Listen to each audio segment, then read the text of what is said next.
Nós meditamos no domingo passado dos versos 35 do capítulo 9, finalizamos o capítulo 9 e fomos até o verso 4 do capítulo 10. Acho que mexeu aqui, ficou muito agudo o meu microfone.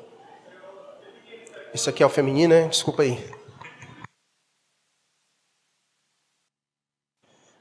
Oi, som, melhorou. Voz de macho, né? Então, hoje, dos versos 5 a 15, ok? Do capítulo 10. Nós concluímos o capítulo 9, dos versos 35, e já emendamos no capítulo 10 até o verso 4, no domingo passado. Nós fizemos essa junção, juntando o final do capítulo 9. Obrigado, meu irmão, tá sentindo falta de você.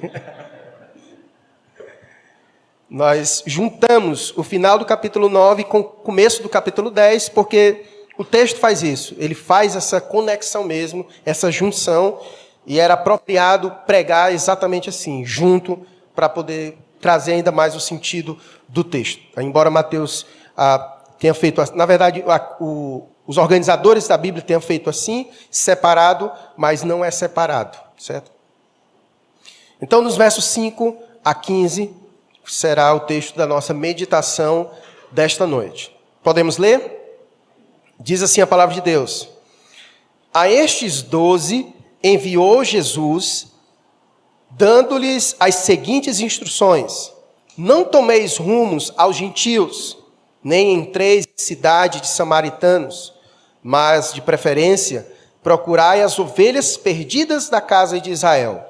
E à medida que seguirdes, pregai que está próximo o reino dos céus. Curai enfermos, ressuscitai mortos, purificai leprosos, expeli demônios. De graça recebestes, de graça dai. Não vos provereis de ouro, nem de prata, nem de cobre nos vossos cintos, nem de alforje para o caminho, nem de 2 túnicas, nem de sandálias, nem de bordão, porque digno é o trabalhador do seu alimento. E em qualquer cidade ou povoado em que entrardes, indagai quem neles é digno, e cai até vos retirardes. Ao entrardes na casa, saudai-a. Se com efeito a casa for digna, venha sobre ela a vossa paz. Se porém não for, torne para vós outros a vossa paz. Se alguém não vos receber, nem ouvir as vossas palavras, ao sairdes daquela casa ou daquela cidade, sacudi o pó dos vossos pés. Em verdade vos digo que menos rigor haverá para Sodoma e Gomorra no dia do juízo do que para aquela cidade. Vamos orar. Senhor Deus, te agradecemos pela tua preciosa palavra, pois ela é a revelação do Senhor para as nossas vidas. Pai, nos ajuda a compreendê-la, que o teu Santo Espírito nos traga iluminação nesta noite, nos ajudando a compreender esta verdade tão poderosa do Senhor. Pai, que haja salvação, que haja edificação, que o teu Espírito, ó Deus, opere da maneira que o Senhor idealizou para esta noite. Abençoa, Deus, todos que aqui se encontram e também aqueles que nos assistem pela internet.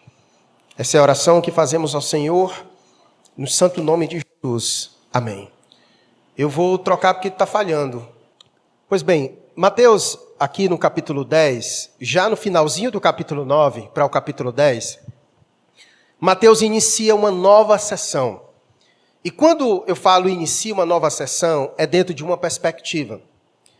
Quando Jesus foi batizado por João Batista, no capítulo 3, nós vimos que João Batista sai de cena e Jesus entra em cena. E quando Jesus entra em cena, ele começa então o seu ministério. E no capítulo 4, no verso 23, vai dizer como é que foi esse início do ministério de Jesus. E nem precisa você ir no capítulo 4, no verso 23. É só você olhar o verso 35 do capítulo 9, que é a mesma coisa, que diz: e percorria Jesus todas as cidades e povoados, ensinando nas sinagogas, pregando o evangelho do reino e curando toda sorte de doenças e enfermidades.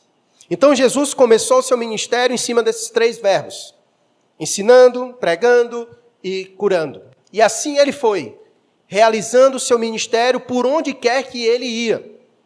E quanto mais Jesus percorria as cidades, também aumentava cada vez mais o número de discípulos.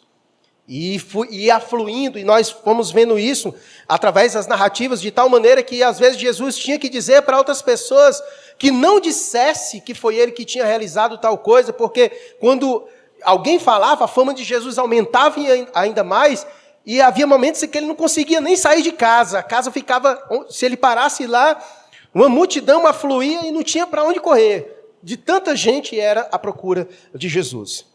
E quando chega no final do capítulo 9, Jesus quer que seus discípulos percebam isso. Jesus deseja que os seus discípulos percebam que a seara é grande, que há muita gente necessitada. Porque uma das coisas que Jesus percebeu ao percorrer as cidades é que as pessoas estavam como ovelhas sem pastor, aflitas e exaustas. E Jesus se compadeceu delas por causa da situação em que elas se encontravam. E Jesus queria que os seus discípulos percebessem isso, porque agora Jesus não iria mais operar sozinho. Até o presente momento, a narrativa é só Jesus realizando as coisas. Mas a partir de agora, Jesus faz questão de incluir os seus discípulos nesse trabalho, nessa seara, porque a seara é grande. Inclusive, Jesus pede a eles para rogarem ao Pai que mande mais trabalhadores para a sua seara, porque poucos são os trabalhadores e grande era a seara. Então, essa sessão, ela começa com Jesus chamando os seus discípulos. E aqui nós fizemos a aplicação de que eles chamaram os discípulos e chama nós também, porque nós somos os discípulos de Jesus, a participar nesta seara. Mas dentro daquele grupo, do grupo maior de discípulos, porque todos somos, há também aquele grupo específico, onde Jesus deu uma certa missão específica, que são os 12. Dentro do grupo maior de discípulos, Jesus escolheu 12, para ser aqueles mais chegados, os apóstolos. Inclusive, nós vimos que não há mais apóstolos em nossos dias, e vimos o porquê que não há mais apóstolos em nossos dias. Se você tiver dúvida no que diz respeito a isso, vai lá no canal da nossa igreja, assista a pregação, para que você possa aprender o porquê que não há mais apóstolos em nossos dias. Contudo, eu quero hoje aprender com vocês as instruções que Jesus deu para os discípulos, para os 12, mas que não somente foi para eles, mas que serve para nós também, como discípulos, porque afinal a missão foi dada para nós também, embora tenha dado para eles de uma maneira específica, mas também foi dado para nós no sentido geral. E há alguns elementos que nós podemos aprender com a instrução que Deus deu especificamente para os 12, que serve também para nós, para o cumprimento da nossa missão, como trabalhadores na seara do Senhor. Vejamos, então, as instruções que Jesus vai dar para eles, do verso 5 ao versículo 15, e as suas implicações. A primeira delas está no versículo 5 e 6, que diz: a estes 12, enviou Jesus, dando-lhe as seguintes instruções. Então perceba a primeira lição que nós aprendemos. Nós aprendemos nessa manhã, na nossa escola bíblica dominical, nós falamos sobre culto. Falamos sobre os princípios regulamentadores do culto. Deus deseja que o seu povo cultue, mas Deus deseja que nós o façamos da maneira que Ele nos instrui. Não é de qualquer forma, de qualquer maneira que se cultua a Deus, mas há maneiras e formas do próprio Deus estabeleceu assim, tanto no Antigo Testamento quanto no Novo Testamento. Então, Deus chamou os 12. O Senhor chamou os 12 para servir na seara. Mas de que maneira eu vou servir? Não é de qualquer maneira. Ele dá instrução. Então, o versículo 5, quando diz: a estes 12 enviou Jesus, dando-lhe as seguintes instruções. O Senhor chamou eles para a seara, mas Ele deu instrução. É assim que vocês devem fazer. Portanto, o nosso serviço a Deus, ele precisa estar debaixo das instruções do Senhor. Aquele que nos chama para servir, para o servi-lo, é o mesmo que também nos dá as instruções de como devemos fazer isso. Tá? Como inclusive nós falamos disso nesta manhã. As coisas de Deus sempre há ordem e decência. É o que Paulo escreve à igreja de Corinto. A igreja altamente atrapalhada, e Paulo escreve para aquela igreja para exatamente estabelecer princípios de ordem e decência. Porque há regulamentações no serviço, no culto e na adoração a Deus. Então, no versículo 5 começa exatamente isso. Jesus chamando os 12 e dando instruções. Eu chamei vocês para que vocês possam ir, mas vocês vão de acordo com as minhas instruções. E as instruções, então, que o Senhor vai dar para eles é: não tomeis rumo aos gentios, nem entreis em cidade de samaritanos, mas de preferência procurai as ovelhas perdidas da casa de Israel. Aparentemente, parece que o Senhor está fazendo uma acepção de pessoas. O Senhor está restringindo os apóstolos a um grupo específico de pessoas. Jesus está dizendo: vocês não devem ir para tal canto, mas vocês devem ir para tal lugar. Então ele está exatamente fazendo isso. Ele está direcionando, nesse momento, a ida dos apóstolos a determinados tipos de pessoa. E aí você então pode dizer: então quer dizer que só é para a gente pregar para judeu? Então não é para a gente pregar para ninguém? Eu não estou entendendo, pastor. Você vai entender. Não há nenhuma contradição acerca do que Jesus já vinha dizendo. Nós precisamos entender apenas nesse momento a instrução específica que Jesus está dando e por que ele deu neste momento essa instrução específica para os 12. Se você der uma olhadinha um pouquinho antes, no capítulo 8, quando nós vimos aquele momento em que Jesus ele cura o criado do centurião, no versículo 11, no capítulo 8, no versículo 11, ele diz a seguinte coisa: digo-vos que muitos virão do Oriente e do Ocidente e tomarão lugares à mesa com Abraão, Isaque e Jacó no reino dos céus. Jesus já estava dizendo o que estava para acontecer. Que o reino de Deus seria abraçado não somente pelos judeus, mas que muitos viriam do Oriente e do Ocidente e que muitos tomariam lugares à mesa com Abraão, Isaque e a Jacó. Na verdade, o Cristo veio não somente para os judeus. Cristo veio para a salvação de todo aquele que nele crê. Contudo, nesse presente momento, Jesus está comissionando os 12, especificamente naquele início, para os judeus. E isso faz sentido, porque a missão de Jesus Cristo e a missão dos apóstolos era que, por meio do Evangelho, o mundo inteiro fosse alcançado. Mas esse projeto de salvação, ele deveria começar primeiro pelos judeus. Ele deveria começar primeiro pelo seu povo, porque Cristo era um judeu. Então, primeiro Cristo vem para o seu povo, e depois que o seu povo fosse alcançado, então ele iria espalhar esse evangelho. Tanto é que no começo dos evangelhos você percebe essa centralidade ali naquela região, no povo judeu. E depois o próprio Cristo, ele vai ampliando esse seu ministério. Por exemplo, se nós vemos aqui no final do próprio Evangelho de Mateus, no capítulo 28, verso 19, coloca para nós aí, no finalzinho, é o último capítulo de Mateus. Olha o que Jesus vai dizer, o próprio Cristo que acabou de dizer isso, no final do Evangelho de Mateus. Ide, portanto, fazei discípulos de todas as nações. Ora, ele está dando uma ordem, ele deu essa ordem. Vocês vão ter que ir agora e fazer discípulos de todas as nações, por todo o mundo.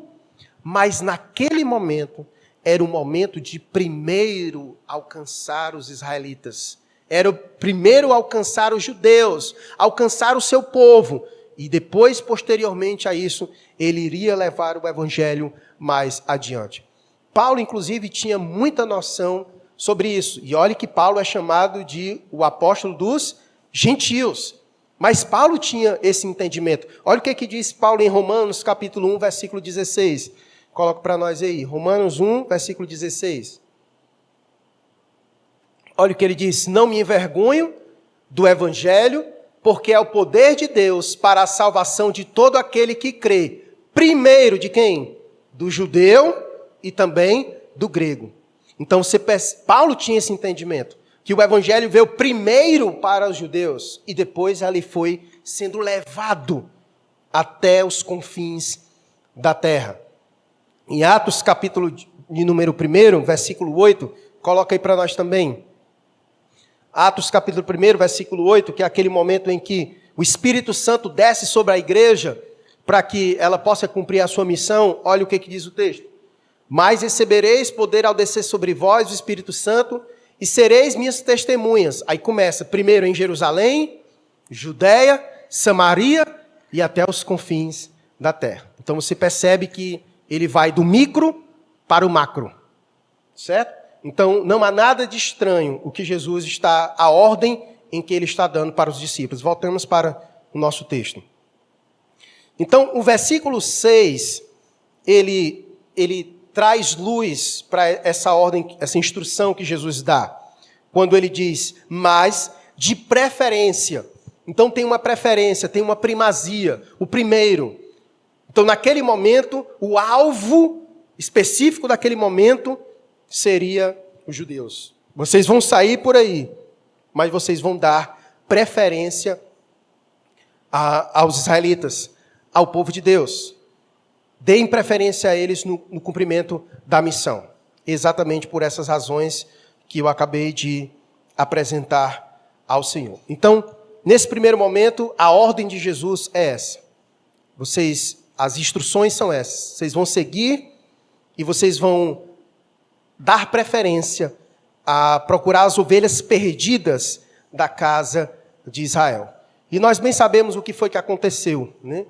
Eles foram a casa perdida de Israel, mas a casa perdida de Israel não recebeu essa palavra. Como disse João, capítulo 1, versículo 12, coloca para nós aí, João 1, versículo 12. Fica aberto aí que eu vou ler bastante hoje. Viu? Então ele vai dizer, mas a todos quanto receberam, deu-lhes o poder de serem feitos filhos de Deus, a saber os que creem no seu nome. O versículo 11,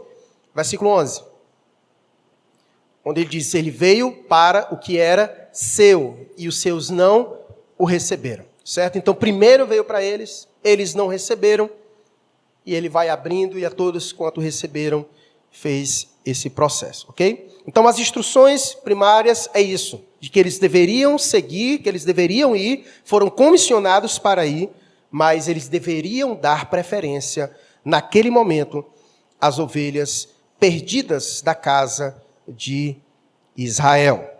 E o versículo 7, então, ele vai dizer o que eles deveriam fazer. Quando eles saíssem, o que é que eles deveriam fazer? Versículo 7 vai dizer, e à medida que seguirdes, pregai que está próximo o reino dos céus. Então era isso que eles deveriam fazer a priori, isso era a máxima da missão deles. Vocês vão, estou chamando vocês, vocês devem ir, e o que vocês devem fazer ao ir é exatamente isso. Pregar o evangelho, pregar dizendo que está próximo o reino dos céus. Pregar que está próximo o reino dos céus. Meus queridos irmãos, a pregação é o meio pelo qual Deus escolheu para salvar as pessoas. A pregação é o meio pelo qual Deus escolheu salvar o homem perdido. Eles não deveriam fazer outra coisa que ocupasse primazia a não ser a pregação. É por isso que nós sempre temos dito aqui que a pregação ela deve ocupar o lugar de primazia no culto. Porque é por meio da pregação que Deus salva o homem. Olha o que disse Paulo em 1 Coríntios, capítulo 1, versículo 21 a 24. 1 Coríntios, capítulo 1, versículo 21 a 24. Acompanhe comigo aqui na tela. Olha o que Paulo disse. Visto como, na sabedoria de Deus, o mundo não o conheceu por sua própria sabedoria, aprove a Deus salvar os que creem pela loucura da pregação. Porque tanto os judeus pedem sinais como os gregos buscam sabedoria. Pode passar até o 24. Mas nós pregamos a Cristo crucificado, escândalo para os judeus, loucura para os gentios. 24. Mas para os que foram chamados, tanto os judeus como gregos, pregamos a Cristo, poder de Deus e sabedoria de Deus. Então, aprove Deus salvar o mundo por meio da pregação, que para o mundo é loucura e é escândalo para os judeus, mas para os que creem é o poder de Deus para a salvação. Portanto, não tinha outra coisa para eles fazerem, a não ser pregar. Pregação, ela deve ocupar, meus irmãos, um lugar de primazia no culto. Infelizmente, em muitos lugares, a pregação ocupa cada vez mais um lugar pequeno no culto. Se canta muito, e não é ruim cantar, é bom cantar, mas às vezes são 10 louvores, são 50 testemunhos, são 10 apresentações de teatro e 5 minutos para a exposição da palavra. Não é assim muitas vezes? Pregação da palavra. A pregação, ela deve ocupar um lugar central, porque aprove a Deus salvar, alcançar os perdidos. Deus disse, vocês devem ir alcançar os perdidos da casa de Israel. E quando vocês estiverem indo atrás de alcançar os perdidos da casa de Israel, quando vocês encontrarem, vocês vão fazer o quê? Pregar. Vocês vão pregar. Pregar dizendo o quê? Que está próximo o reino dos céus. Aqui ele ocultou aquela parte que nós já sabemos do que vem acompanhado, porque está subentendido no texto quando diz, pregai que está próximo o reino dos céus. Esse pregai que está próximo o reino dos céus sempre vem acompanhado de quê? Arrependei-vos. Arrependei-vos porque está próximo o reino dos céus. Então você percebe que Jesus está dando agora a instrução para os discípulos. E Jesus não está dando uma instrução nova. Jesus não está dando uma instrução nova. Os apóstolos não receberam uma instrução nova. A mensagem que vocês devem pregar não é uma mensagem que deve sair da sua cabeça, não. A mensagem que você deve pregar não é uma mensagem que você acha que seja melhor aos seus ouvintes, não. A mensagem que você deve pregar aos perdidos é a que eu disser. E a mensagem mais importante que eles precisam ouvir é arrependei-vos, porque está próximo o reino dos céus. Não compete a nós mudarmos a mensagem, porque se nós mudarmos a mensagem, mudaremos os resultados. Se mudarmos o conteúdo da mensagem, mudaremos necessariamente os resultados. Porque só há conversão quando a palavra de Deus é pregada fielmente. Fielmente. Jesus está dando a missão, está dizendo o que eles devem fazer, pregar, e o que eles devem dizer na pregação. A pregação, ela precisa estar contida nela essa informação. Arrependei-vos, porque está próximo o reino dos céus. Assim foi a mensagem de João Batista, assim foi a mensagem de Jesus, assim é a mensagem dos apóstolos, e assim deve ser a mensagem da igreja, porque a igreja está fundamentada nas doutrinas dos apóstolos. Os apóstolos foram aqueles, como nós vimos no domingo passado, que lançaram os fundamentos e o alicerce da igreja. Então, qual é a doutrina da igreja? É a doutrina dos apóstolos, que receberam de Cristo Jesus. Portanto, a igreja tem o papel de pregar. E não é pregar qualquer coisa, mas é pregar a mensagem principal. E qual é a mensagem principal? Arrependei-vos, porque está próximo o reino dos céus. Se não vejamos, veja aí Mateus capítulo 3, verso 1 e 2, o que pregava João. Mateus capítulo 3, verso 1 e 2.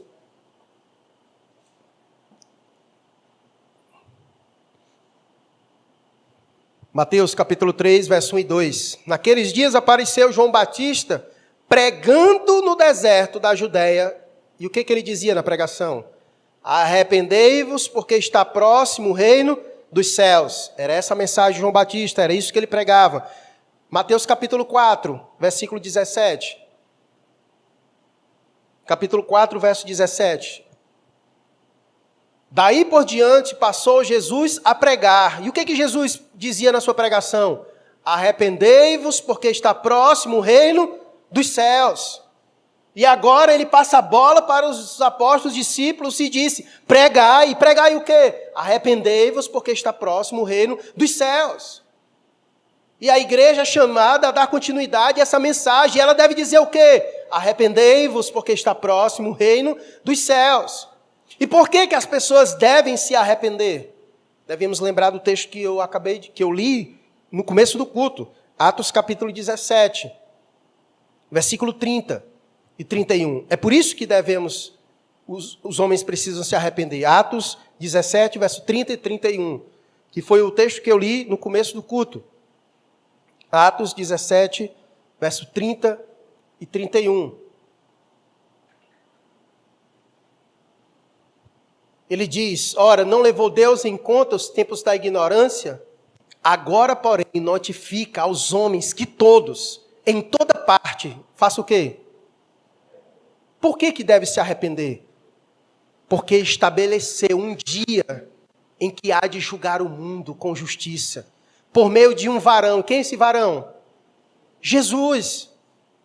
É por isso que as pessoas têm que se arrepender, porque Deus estabeleceu um dia que há de julgar o mundo. E esse julgamento vai ser com base exatamente nisso.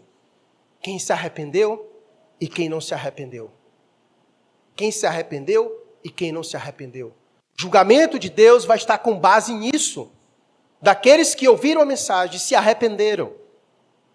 Por isso a importância de pregar exatamente isso. Essa é a mensagem mais importante para a humanidade ouvir.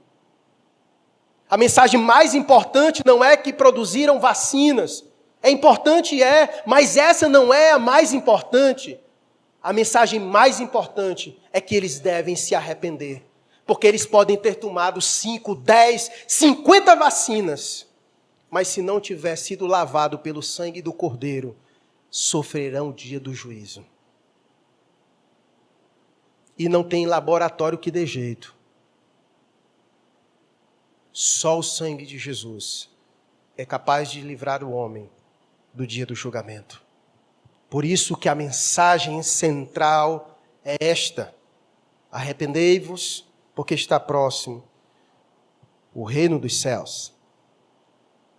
E a prova de que o reino está próximo é o que ele vai dizer no versículo 8. A autoridade que ele deu aos apóstolos é como se fosse apenas credenciais. Curar enfermos, ressuscitar mortos, purificar leprosos, expelir demônios. Esse tipo de coisas que Deus deu autoridade para os apóstolos realizarem, tinha um fundamento. Esse fundamento era, como nós já vimos em outros momentos, serviam de credenciais. A chegada do reino, ela vai ser marcada exatamente pelo o poder máximo da pessoa de Jesus Cristo em suas manifestações, onde não haverá doença, onde não haverá morte, onde não haverá mais o domínio do maligno. Então, quando nós vemos essas coisas acontecendo, o maligno sendo expulso, as pessoas sendo curadas, os mortos vivendo, é porque o reino está chegando. O reino está chegando. Quanto mais ele chega, mais essas coisas acontecem. Porque no reino, essas coisas terão uma ênfase muito grande. Ninguém há de morrer, ninguém há de ficar doente. Não há espaço para o maligno. Então, quanto mais essas coisas acontecem, mais fica evidente de que o reino está próximo. Lembremos que Cristo é o rei, como nós já vimos, como Mateus bem apresentou as credenciais do rei. E ele inaugura o seu reino. E quanto mais passa, mais se aproxima o dia em que esse reino será instaurado aqui na terra de forma completa. Então, os apóstolos, eles iam realizando essas coisas, nas quais o Senhor deu autoridade para eles. Para que, quando eles dissessem, arrependei-vos porque o reino está próximo. Cadê o próximo? Está aqui. Os mortos estão vivendo. Os leprosos estão sendo curados. Os enfermos estão sendo curados. Os demônios estão sendo expelidos. Isso servia de credenciais para eles. Ali não era um fim em si mesmo, mas era credenciais, objetivo de realmente mostrar e apontar a ação do reino de Deus.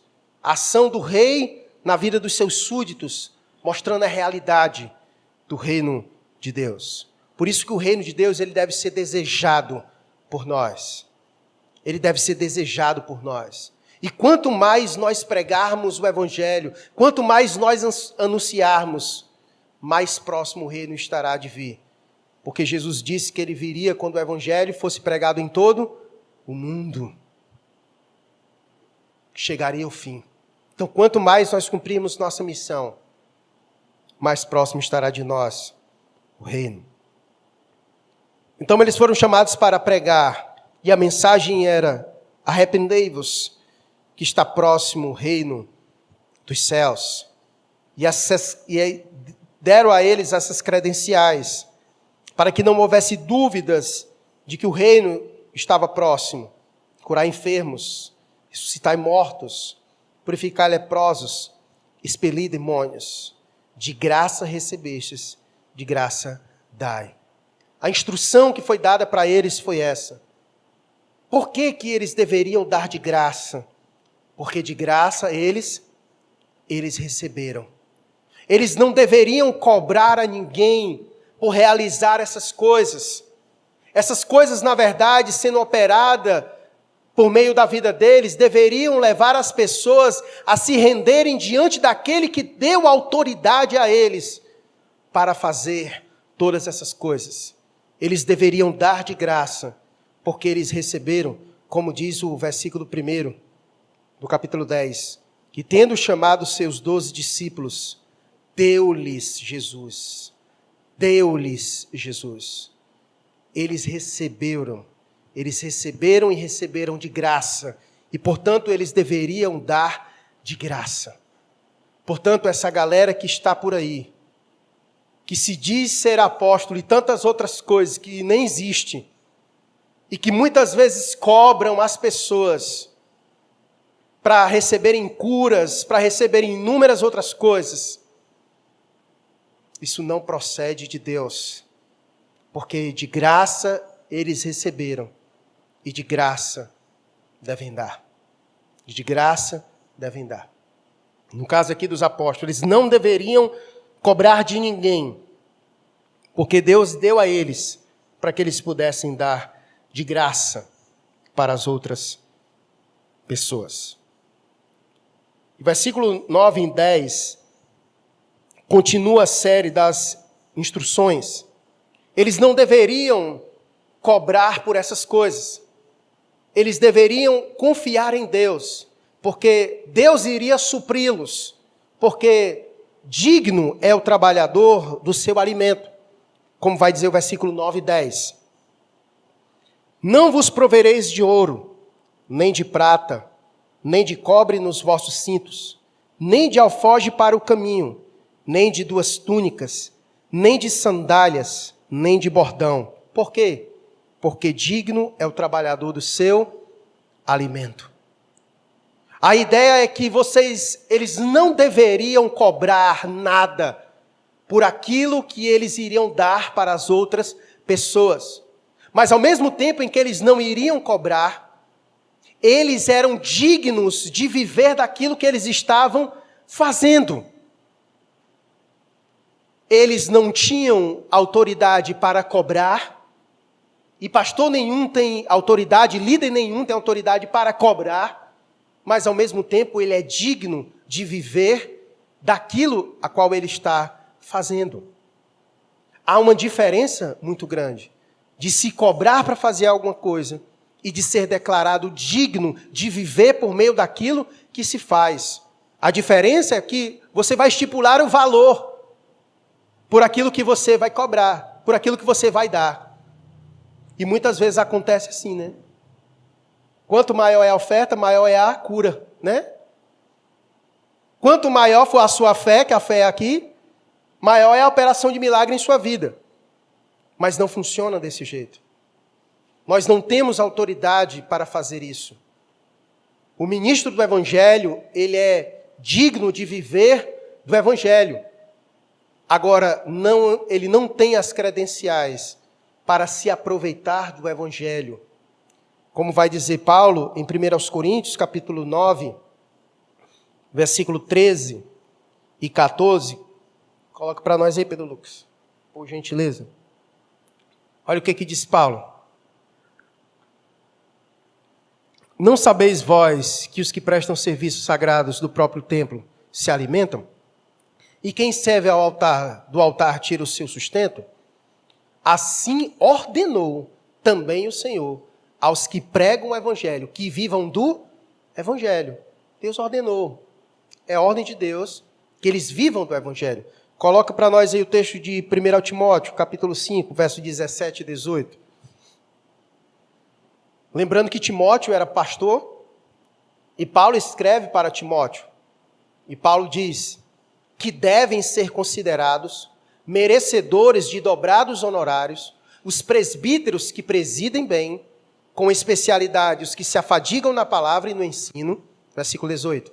Pois a Escritura declara, não amodasses o boi quando pisa o trigo. E ainda, o trabalhador é digno do seu salário. Não há dúvidas de que o obreiro, o pastor, aquele que está à frente, que tem como ministério de pregar a palavra de Deus, ele é digno de viver do Evangelho. Contudo, há uma diferença entre viver do Evangelho e explorar as pessoas por meio do Evangelho. Explorar as pessoas por meio do Evangelho. Que é o que nós encontramos no mundo afora. Pessoas que exploram as pessoas usando o nome do Evangelho para amontoar para si tesouros e riquezas em nome do Evangelho. O ministro do Evangelho não foi chamado para isso. Ele foi chamado para dar de graça aquilo que ele recebeu. Contudo, ele é digno, porque o trabalhador é digno do seu alimento. Ok? E ele continua com a instrução. Primeiro, ele já disse que eles deveriam seguir, pregar, e eles deveriam, na pregação, dizer, arrependei-vos porque está próximo o reino dos céus. Eles deveriam realizar aquilo que Deus deu autoridade para eles realizarem como credenciais de que o reino está próximo, curando as pessoas, ressuscitando mortos, expelindo demônios. E eles deveriam seguir confiando de que Deus iria supri-los, porque o trabalhador é digno do seu alimento. Então, eles deveriam seguir e dar de graça aquilo que eles receberam. E ele continua no versículo 11, as instruções. E quando chegarem em qualquer cidade ou povoado em que entrardes, indagai quem neles é digno, e aí ficai até vos retirardes. A pergunta é, como é que eles iriam identificar quem era digno e quem não era digno? A dignidade aqui apresentada por Jesus na instrução dada aos discípulos é digno aquele que acolhe exatamente o Evangelho e os seus emissários. Então, na cidade onde vocês chegarem e ali acolherem o Evangelho, na casa que você chegar e ali houver recepção para o Evangelho e para vocês que são os meus emissários, então ali há uma casa digna, então ali há um povo digno. E quando vocês encontrarem uma casa digna, quando vocês encontrarem um povo digno, vocês fiquem ali um tempo. Essa seria a instrução. Versículo 12 ele diz, ao entrardes na casa, você vai dizer a seguinte coisa, você vai saudar quando você entrar. E o que tem nessa saudação? Mateus não apresenta, mas Lucas apresenta a saudação. Lucas capítulo 10, versículo 5. Ele vai dizer o que deve ser dito quando eles entravam na casa. A instrução é essa, ao entrardes numa casa, dizei antes de tudo, paz seja nesta casa. Era essa saudação que eles deveriam dar ao entrar na casa. Paz seja nesta casa. E ele vai dizer no versículo 13, se com efeito a casa for digna, ou seja, se as pessoas receberem o evangelho e acolherem vocês, venha sobre ela a vossa paz. Se, porém, não for, torne para vós outros a vossa paz. Aqui já começa o quadro a ficar mais apertado. O Senhor dá uma missão para eles, onde eles devem ir, entrar nas cidades e nas casas. E nós já começamos a perceber que não receber a mensagem, não receber os emissários dessa mensagem, já começa a trazer consequências. A primeira consequência que nós vemos, então, é que aquela saudação de paz, para aqueles que não recebem, lhe será tirada. A ideia aqui é, você chega na casa, você diz, paz seja sobre essa casa. Mas se nessa casa não for digna, essa saudação, essa paz, ela vai voltar para vocês. De que maneira? Ela vai ser retirada daquela casa. Porque ela chega e ela é derramada sobre aquela casa. Paz seja nesta casa. Mas se ela não for digna, ela então volta com você. Ela é retirada, a paz é retirada daquele lugar. Porque aquele lugar foi considerado indigno.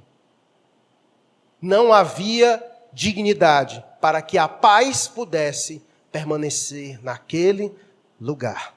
Então essa é a primeira consequência de rejeitar a mensagem, de rejeitar os emissários, é a ausência da paz do Senhor. É a ausência da paz. Essa é a primeira consequência. Segunda, versículo 14.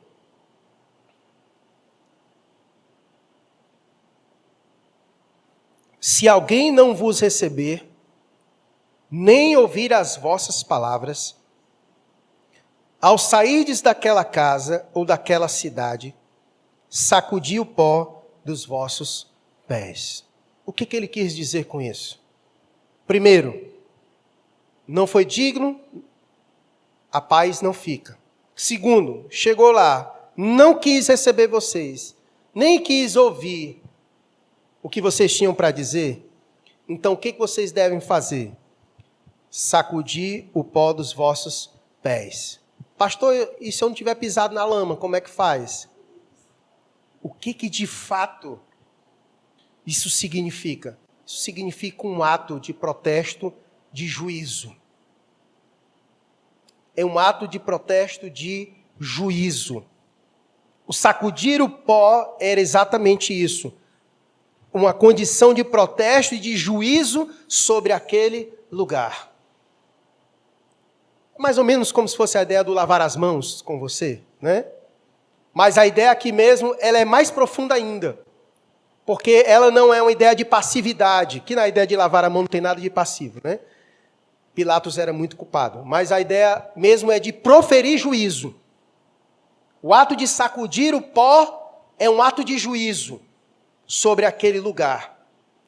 E o ato de juízo sobre aquele lugar estava exatamente pelo fato deles não terem recebido e nem ouvido as vossas palavras. É muito importante nós pensarmos sobre isso. Há uma consequência muito grande em rejeitar a mensagem do Evangelho e os seus emissários. Olha o que disse o autor de Hebreus no capítulo 2, nos versos 1 e 4. Acompanhe aqui comigo na tela. O que diz o autor de Hebreus, capítulo 2, verso 1 e 4 sobre isso? Sobre não atentar para essa mensagem, para essas palavras. Olha o que ele diz. Por esta razão, importa que nos apeguemos com mais firmeza às verdades ouvidas, para que delas jamais nos desviemos.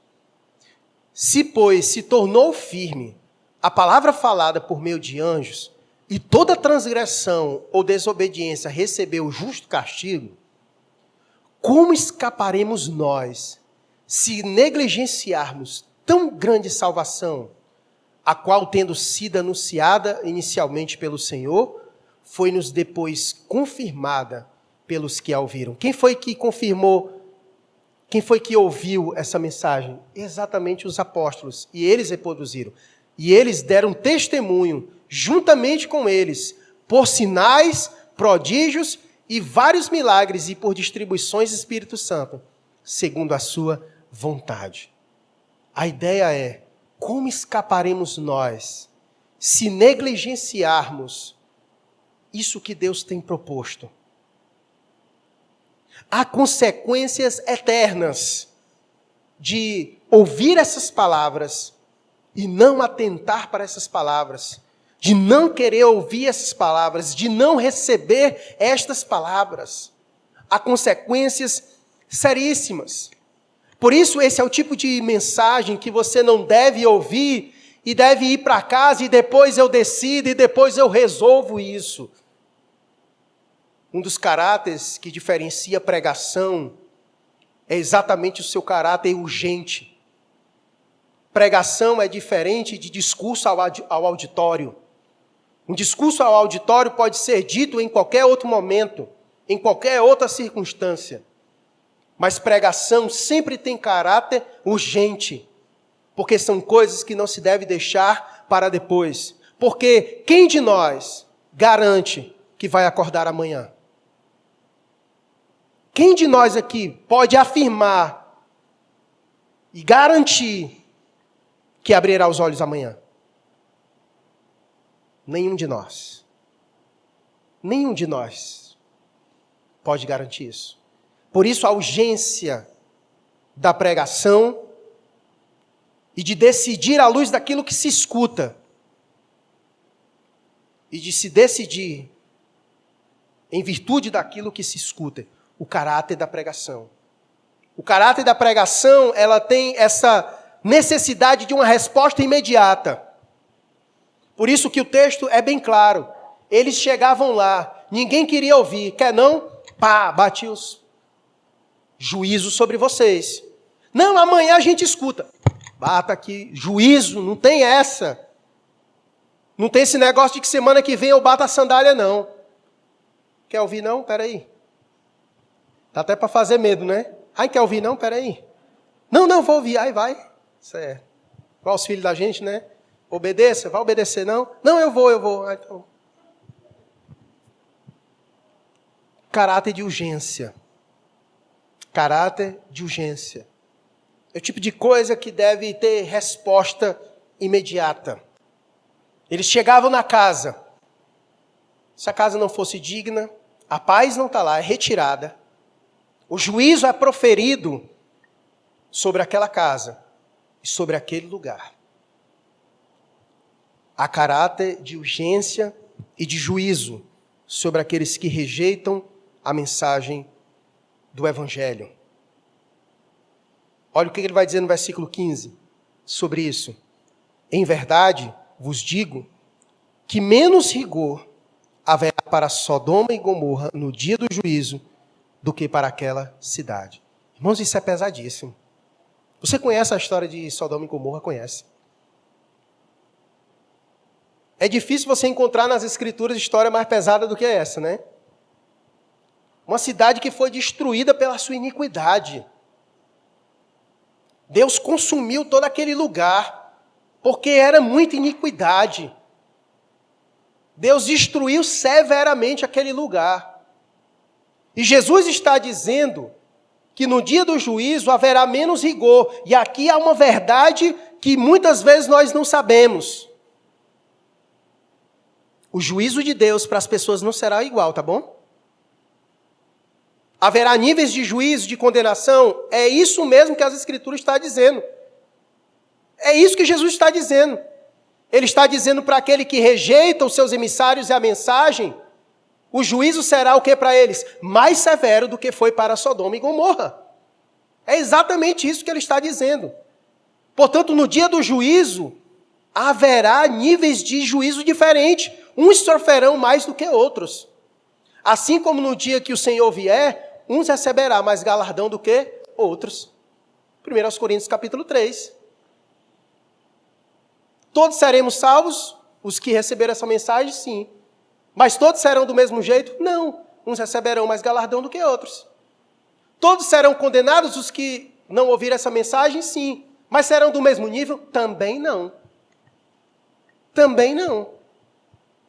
E como vai ser, pastor? Aí, meu amigo, eu não sei. Mas coisa boa não vai ser. Isso eu lhe garanto. Porque se o texto disse que haverá menos rigor para Sodoma e Gomorra, você acha que é coisa boa? Leia lá o que foi que Deus fez com Sodoma e Gomorra, e ele vai dizer que vai fazer coisa pior. Então ele já está dando aí já uma prévia daquilo que vem. Ele já está dando uma prévia daquilo que vem. Por isso é o tipo de mensagem que deve ser levada muito a sério. Que deve ser levado muito a sério. E que requer uma decisão de imediato. De imediato. Ouvir a pregação. Rejeitar a pregação é sentenciar-se a si mesmo. Sabe por que é mais severo? Porque a Bíblia diz que todos já estão condenados. Todo ser humano já nasce condenado. Nascemos perdidos. O salário do pecado é a morte. Mas sabe por que se agrava ainda mais a coisa? É aquele que escuta e rejeita o que escuta. A pessoa se torna mais culpada ainda. Ela se torna mais culpada. Sabe por que Deus pesa a mão tão severamente sobre os seus filhos? Porque eles sabem da verdade, mas às vezes vivem uma mentira. E por isso que o juízo de Deus vai começar pela casa de quem? Pela casa de Deus. O juízo de Deus começa pela sua casa. Exatamente por isso. Porque nós sabemos e muitas vezes não vivemos à luz do que sabemos. Nos tornamos ainda mais culpados. Então a ideia aqui é essa. Eles se tornaram mais culpados porque tiveram o privilégio de ouvir e rejeitar o que ouviram. E se tornam então mais responsáveis. E por isso Jesus disse que haverá menos rigor para Sodoma e Gomorra no dia do juízo do que para aquela cidade ou aquela casa ou aqueles que ouvirem essa mensagem. Atentar para a pregação, para aquilo que está sendo dito, é crucial para a salvação. Porque, como disse Paulo em Romanos capítulo 10, verso 17, a fé vem pelo ouvir de quê? Da palavra de Cristo, da pregação. Não dar ouvidos, não receber, é sentenciar-se a si mesmo. Porque a fé vem pelo ouvir da palavra de Deus. Por isso que eu falei que a pregação, ela deve ocupar o lugar central nisso. Exatamente por isso, pelo seu caráter salvífico e condenatório. Pelo seu caráter salvífico e condenatório. A palavra pregada, ela só vai gerar duas coisas: ou salvação ou condenação. Não tem uma terceira opção. Não existe terceira via. Ou é salvação ou é condenação. Por isso a pregação, ela tem um caráter de urgência e que se deve dar atenção. Porque a fé para a salvação, ela vem por meio da pregação do Evangelho. Olha o que disse Jesus em João capítulo 3, verso 18. Ele disse: quem nele crê não é julgado. O que não crê já está julgado. Porquanto não crê no nome do unigênito Filho de Deus. Bota o versículo 36. 36. Por isso, quem crê no Filho tem a vida eterna. O que todavia se mantém rebelde contra o Filho não verá a vida, mas sobre ele permanece a ira de Deus. Essas são verdades que eu sei que são duras, mas nós precisamos lembrar a intenção de Jesus. Essas palavras duras, elas não têm a intenção de nos causar medo, simplesmente por nos causar medo. Todas as vezes que Jesus fala sobre juízo, sobre o inferno, que por sinal, Jesus fala muito mais sobre inferno do que céu, é para exatamente despertar os seus ouvintes dessa realidade. É para despertar os seus ouvintes dessa realidade. Para eles atentarem para aquilo que Deus apresenta, para a realidade das coisas. Essa é a finalidade de textos como esse, de apresentações como essa, para que as pessoas percebam a urgência, a gravidade da circunstância, da situação, o que Deus espera deles. Resumindo aqui tudo o que foi dito, eles foram chamados para pregar, para chamar o povo ao arrependimento. E aqueles que não se arrependem, eles estão sentenciados ao juízo de Deus. E como diz o texto, haverá menos rigor para Sodoma e Gomorra do que para esses no dia do juízo. Percebe a seriedade? Eu não sei a realidade de todos aqui. Eu não sei se você já ouviu essa mensagem várias vezes e fechou os ouvidos para ela. Hoje à noite, mais uma vez, ela veio até você. Vai querer que eu sacuda o pó?